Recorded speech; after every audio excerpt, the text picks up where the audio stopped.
फिर से 2019 के घाव ताजा हो गए एसएससी जीडी के रिजल्ट देखकर। ऐसा क्यों कह रहे हैं साथियों, मैं आपको बताऊंगा एसएससी जीडी में मैं कैसे रिजेक्ट हुआ था 2019 एग्जाम पास करने के बाद भी। तो साथियों 2019 के जो फिजिकल में मैं आउट हुआ था, जब रिजेक्ट हुआ तो मैं कुछ खुश भी था और दुखी भी था। दुखी ज्यादा था, खुश कम था। खुश क्यों था उसका भी रीजन बताऊंगा और दुखी क्यों था उसका भी रीजन बताऊंगा। तो सबसे पहले बात कर लेते हैं प्रोसेस क्या होता है। जब मैं अपना खुद का एक्सपीरियंस बताऊंगा और मैं बताऊंगा ये फिजिकल मेरा कब हुआ था। ये हुआ था 16 अगस्त 2019 को। क्या 16 अगस्त 2019 को CISF कैंप में हुआ था। तो दोस्तों अगर आप रिजल्ट आपका आ चुका है और आप फिजिकल की तैयारी करना चाहते हैं, अगर नहीं किया है, अगर तैयारी करना चाहते हैं, फिर भी आपके लिए एक्सपीरियंस बहुत अच्छा होगा। जानकारी आपको जानना चाहिए। मैंने बताया जैसे ये 2019 के घाव फिर से आप ताजा हो गए वो रिजल्ट देखकर। तो बात कर लेते हैं। देखो जब भी आप एग्जाम देते हैं तो इसका जैसे आपके घर से बहुत ही साथी ऐसे कम चांसर रेयर केस फंसते हैं कि जिनका जो ऐसे फिजिकल सेंटर होता है वो घर से लगभग आधा एक घंटा जाने में लगता है। लेकिन मेरा जो जाने फिजिकल सेंटर जो लगा हुआ था वो हमारे वहां से लगभग 6-7 घंटे जाने का टाइम लगता है वो उतनी दूर जाने के लिए। तो साथियों मेन रीजन क्या था, मैं रिजेक्ट क्यों हुआ ये जानना चाहते हैं तो वीडियो को लास्ट तक देखिएगा, क्योंकि आप अगर तैयारी कर रहे हैं तो देखिएगा। वैसे आपको देखने की इस वीडियो को कोई जरूरत नहीं है।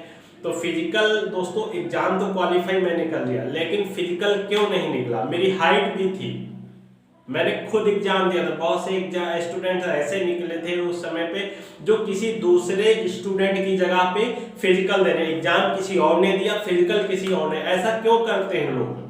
बहुत से साथी ऐसे हो, आपने सुना होगा कि एग्जाम कोई दूसरा देता है फिजिकल कोई दूसरा देता है, लेकिन वहां पे ऐसा हुआ कि एग्जाम किसी और ने क्वालिफाई किया और फिजिकल कोई दूसरा देना है। ऐसे वहां भी बहुत स्टूडेंट निकाले गए थे बायोमेट्रिक में। तो साथियों सबसे पहले जान लेते, देखो मेरा तीन बैच बने थे और मेरी जो रिपोर्टिंग टाइम स्टार्ट हुई थी वो 5:30 बजे वो स्टार्ट हुई थी मॉर्निंग में। ठीक है साथियों 5:30 बजे मॉर्निंग में स्टार्ट हुई थी और उसमें टाइम बताया गया था कि 10 साढ़े 10 बजे आपका फिजिकल रनिंग होगी। ठीक है साथियों, तो क्या क्या प्रोसेस है वो प्रोसेस मैं आपको बताऊंगा।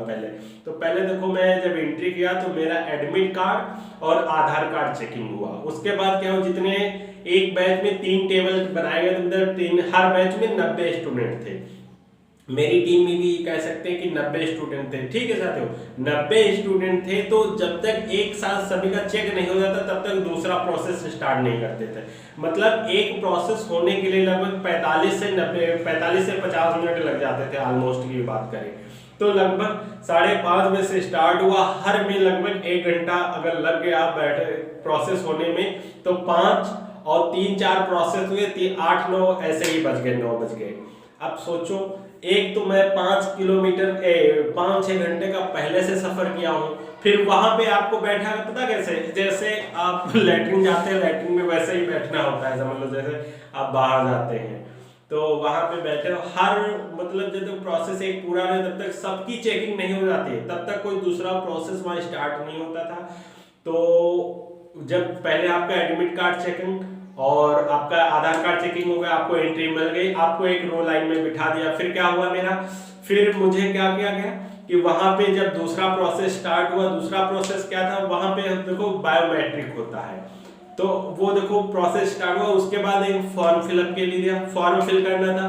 फॉर्म फिल करने में क्या था, आपको अपनी बेसिक जानकारी फिल करनी होती। देखो हर प्रोसेस के बाद आपको एक फॉर्म फिल करना होता था। क्यों, क्योंकि वो क्लियर करते थे कौन सा आपने प्रोसेस क्लियर किया। उसके बाद हर जगह के अलग डॉक्यूमेंट आपको, आपकी फोटो कम से कम 3-4 लिए जाना। आप अगर फिजिकल के लिए जा रहे हैं 3-4 फोटो लिए जाना, क्योंकि फिजिकल के लिए बहुत जरूरी होता है 3-4 फोटो। अभी बताऊंगा क्यों जरूरी है।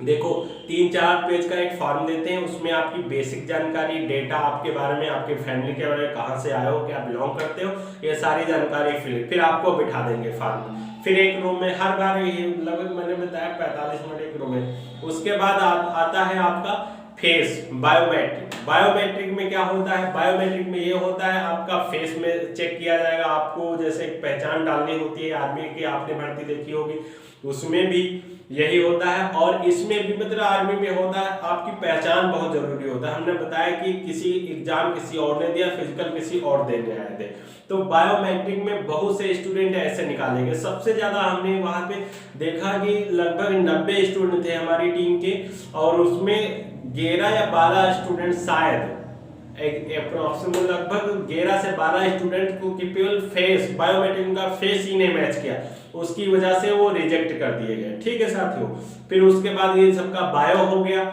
उसके बाद आपको फिर में एक फॉर्म फिलअप करने के लिए दे गया, वहां उसमें फिर आपने जानकारी फिल की, आपका अंगूठा का लगता है निशान में, आप साइन कर लेते हैं, फिर भी आपका अंगूठा का निशान लगता है वहां पर अंगूठा।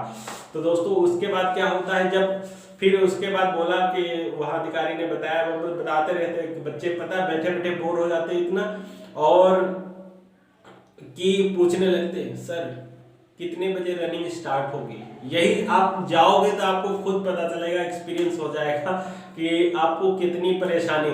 और वहां पे बैठोगे तो आपको पता है टेम्परेचर ऐसा होता है, और वहां पे हर मिनट पे टॉयलेट टॉयलेट टॉयलेट लोग टॉयलेट जाया करते बैठे बैठे, इतना एक तो गर्मी होती है, टॉयलेट पानी इसी भी मांग लगी रहती है।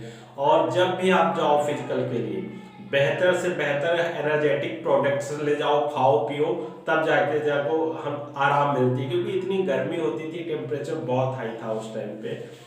और फिर आपको मेजरमेंट के लिए ले जाएगा, हाइट मेजरमेंट में। तो हाइट मेजरमेंट में भी ज्यादातर लोग नहीं गए थे, उसमें 6-7 शायद स्टूडेंट निकाले गए थे, क्योंकि लाइन लगती है। तो आप जब पहली बात ये, जब लाइन लगती तब सोचते रहे हाइट को चलो क्लियर है कि अपनी हाइट क्लियर, फिर भी एक संशय बना रहता है दिमाग में कि कहीं हाइट से ना निकाल दिया जाए, कहीं हाइट से ना निकाल, ये दिमाग में एक विचार बना रहता है। तो हाइट भी मैंने निकल गया, हाइट भी अच्छी खासी थी मेरी, आज भी है, आप देख सकते हो हाइट अच्छी है। और फिर हाइट के साथ हमारा वेट भी अच्छा है, आप देख सकते हो। तो वेट में निकला, फिजिकल से क्यों निकाल देगा उसका रीजन में। और बहुत से साथी ये भी पूछते जानना चाह रहे होंगे मैंने तैयारी कहाँ से की जब एग्जाम क्वालिफाई किया। तो मैंने महिंद्रा से तैयारी की है, ये अलीगंज में पड़ता है, आपको पता होगा। आप ये पुरनिया से जाओगे, मैं पुरनिया से जाओगे, इंटर करोगे, फिर इधर लेफ्ट साइड में ऑलमोस्ट है, अब तो बैच पता नहीं हुआ इसका ब्रांचेज आपको पता होगा, महिंद्रा की सबसे ज्यादा इंडिया में ब्रांचेज हैं, तो उसकी वहाँ पे ब्रांच थी, वहीं से मैंने इसकी तैयारी की थी। और फिर अब बात कर लेते हैं कि हम मेजरमेंट, हाइट मेजरमेंट हुआ, उसमें 8-10 स्टूडेंट निकल गए। फिर आपको फिर आधा एक घंटे के लिए बैठा दिया, आधा घंटा बिठा लिया। फिर उसका सीनियर ऑफिसर नहीं आया था, जब सीनियर ऑफिसर आ गया वही 9:30 बजे, लगभग 9:30 बजे सीनियर ऑफिसर आया। उसके बाद लगभग 10 बजे रनिंग स्टार्ट हुई। रनिंग स्टार्ट में पता है 90 टोटल टीम में 90 थे, उसमें से 65 या 70 स्टूडेंट शायद रनिंग के लिए गए थे, 65 या 70 स्टूडेंट रनिंग के लिए गए थे। अब दोस्तों जब रनिंग हो गई, रनिंग के लिए गए, तो पता है रनिंग में क्या हुआ, सबसे बड़ा धोखा तभी कहते हैं मेरे पुराने घाव 2019 के आज से फिर से ताजा हो गए। वो इसलिए कहते रनिंग इतना आसान नहीं होता निकालना, एक शहर के स्टूडेंट। और मैं आपको ये भी बताऊंगा, मैं रनिंग ना पास करने के बाद भी कुछ खुश था, और आज भी उस बात को वाकया सोच को हंसी आता है, इसलिए क्योंकि मैंने रनिंग नहीं निकाल पाया था। लेकिन क्या बताऊं कि जैसे एक दोस्त होता है या साथी होता है, अगर वो रनिंग पास हो जाए तब भी दुख है, ना पास हो तब भी दुख है, दोनों बातों में दुख होता है। वही वाकया मेरे साथ हुआ, क्योंकि देखो मैंने बताया आपको महिंद्रा से तैयारी की थी, तो मैं उधर ही तैयारी करते करते रनिंग तो की नहीं थी, मैंने कोई फिजिकल तैयारी नहीं की थी, लेकिन एग्जाम क्वालिफाई हुआ। रनिंग के 2 चक्कर लगाए, दूसरा चक्कर भी शायद पूरा नहीं हुआ था, दूसरे चक्कर में ही आउट हो गया था। लेकिन हमारे साथी थे वो भी मतलब दूसरे ही चक्कर में आउट हो गए थे, सब लोग रिजेक्ट हो गए थे। तभी मुझे भी हंसी आती है कि हम ये सोच के खुश होते हैं कि हमने तो चलो रनिंग की तैयारी नहीं की थी, तभी नहीं निकल पाया। लेकिन हमारे जो साथी थे वो रनिंग की भी, फिजिकल की तैयारी किए थे, अच्छी खासी तैयारी किए थे। लेकिन दोस्तों हम जब फिजिकल की तैयारी घर पे करते हैं अच्छी खासी, एक टाइम के अंदर ही हम रनिंग अच्छी कर लेते हैं, लेकिन वहां जाके क्या होता है ऐसा कि हम रनिंग नहीं निकाल पाते। उसका हमने एनालिसिस क्या सोचा। तो उस टाइम पे तो हम ये ब्लॉगिंग ये वीडियो नहीं बनाते थे, केवल पढ़ने पर ही थे। अब बनाने लगे, साथ में पढ़ाई भी करते। तो उस टाइम पे क्या हुआ, जब रनिंग हुआ तो सबसे बहुत से स्टूडेंट ऐसे थे जो एनर्जेटिक प्रोडक्ट्स खा रहे थे, जैसे ग्लूकॉन डी हो गए, अच्छे अच्छे प्रोडक्ट्स ऐसे। और प्रोडक्ट्स के साथ वो कोई बनाना लेके आया था, कोई केला लेके आया था, कोई सेब लेके, कोई अंगूर खा रहा, फ्रूट्स खा रहा है। तो आप भी साथियों जाइए तो अपने पास एनर्जेटिक प्रोडक्ट्स जरूर लेके जाइएगा। आप जैसे वो कहीं वो क्या होते हैं कि अफीम नशा कर लो, ऐसी चीजें मत खाना। जो खाने चीजें जिनके लीगल चीजें खाना, जैसे सेब हो गया, बनाना हो गया, ये चीजें लेके जरूर जाना अपने साथ, क्योंकि खाते पीते रहोगे। क्योंकि वहाँ हमने बताया 5:30 बजे रिपोर्टिंग स्टार्ट हुई थी और जो रनिंग हुई थी वो 10 साढ़े 10 बजे शुरू हुई थी। इसके कारण 2 चक्कर में दूसरा चक्कर भी पूरा नहीं हो पाया था, मैं रिजेक्ट कर दे निकल रेस रनिंग से बाहर कर। क्योंकि वहाँ जब आप रनिंग करोगे तो अगर आप देखते हैं कि कुछ कितने लोग पीछे रह गए हैं, एक लिमिट पता नहीं क्या वो सोच के मेजरमेंट करते हैं कि एक वो आर्मी वाले पास लगे होते हैं, दौड़ करते होंगे तो वो तुरंत ही रोक लेते हैं पीछे। तो मेरे साथ भी यही हुआ, मुझे भी रोक लिया था। तो मैं दूसरे चक्कर में आउट हो गया था, लेकिन हमारे जो साथी थे वो हमसे थोड़ा बेटर दौड़े, अच्छा दौड़े, क्योंकि उन्होंने रनिंग की तैयारी की थी। और मुझे दुख भी है कि उनका भी नहीं निकला, मुझे भी नहीं, लेकिन खुशी भी है कि हम दोनों वापस आ गए। ऐसा होता है क्योंकि और मैं खासकर इसीलिए थोड़ा वो ज़्यादा सीरियस नहीं लिया, क्योंकि मुझे पता था मैंने रनिंग की तैयारी की नहीं थी। और मेन रीजन ये भी था, मेरी वेट जो था मेरा, आज भी देख सकते हो वेट ऑलमोस्ट 70-80 kg है, 78 किलो हूँ मैं आज भी। और उस समय भी 75 किलो था, उस समय कम था थोड़ा, लेकिन आज भी मेरा 78 kg वेट है। और उस समय भी 70+ था मेरा वेट। तो मुझे लग रहा था रनिंग नहीं निकलेगी, लेकिन नहीं निकल पाई। वो वास्तव में सच्ची हुआ। रनिंग एग्जाम जो तब से मैं ज़्यादा है, एक बार मैंने आर्मी की भी भर्ती देखी है, फर्रुखाबाद, आपको सुना होगा, वहाँ भी रनिंग से आउट हुई। क्योंकि दोस्तों रनिंग के लिए बहुत मेहनत करनी पड़ती है। Official work is good. Running के लिए आपको बताते हैं, एक तो सबसे रनिंग ज़्यादा से ज़्यादा बच्चे क्वालिफाई कर जाए। मेन रीजन होता है यहाँ से हम लोग जाते हैं 5-7 घंटे सफर करते हैं, उसके बाद भी वहाँ बैठे बैठे खाना खाने को अच्छा ना, पानी इच्छा, वहाँ जाओगे पानी अलग मिलता है, हर चीज़ अलग है। और जाने के बाद वहाँ 5-7 घंटा बिठा के रखते हैं। और वो आर्मी वाले आपसे हाथों से बातों से कम बात करें, डंडे से ज़्यादा बात करते हैं। आप अगर कभी कोई आपका साथी गया होगा तो डंडे गाली ही देते हैं, वो आर्मी वाले सीधा गाली देते हैं, ये ध्यान रखना। शायद इसीलिए स्ट्रॉन्गर होते हैं, इसीलिए स्ट्रॉन्ग बॉडी बन जाती है। अगर हम तुम भी वर्क करोगे, हमने बताया कि हमारा वेट रब ने दिया है कि ईश्वर ने तो है वेट। उस समय भी मेरा वेट ज़्यादा था और आज के दौर पे तो आपके सामने है। तो साथियों तैयारी करिएगा और अपने साथ मतलब जब तैयारी करने के लिए वहाँ फिजिकल के लिए जाएं तो अपने साथ खाने पीने की चीज़ें अच्छी ऐसे प्रोटीन्स वाले जिसमें एनर्जेटिक हो वो चीज़ें प्रोडक्ट्स ले जाएं।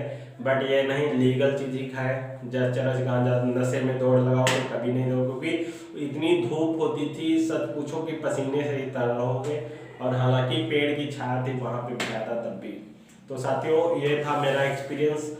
अगर आप मेरे यूट्यूब चैनल पे नए हैं तो चैनल को सब्सक्राइब करिए, बेल आइकन को भी प्रेस कर लें, जिससे अगले कोई भी वीडियो अपलोड करूं उसकी जानकारी आप तक सबसे पहले पहुंचे। तो साथियों मिलते हैं।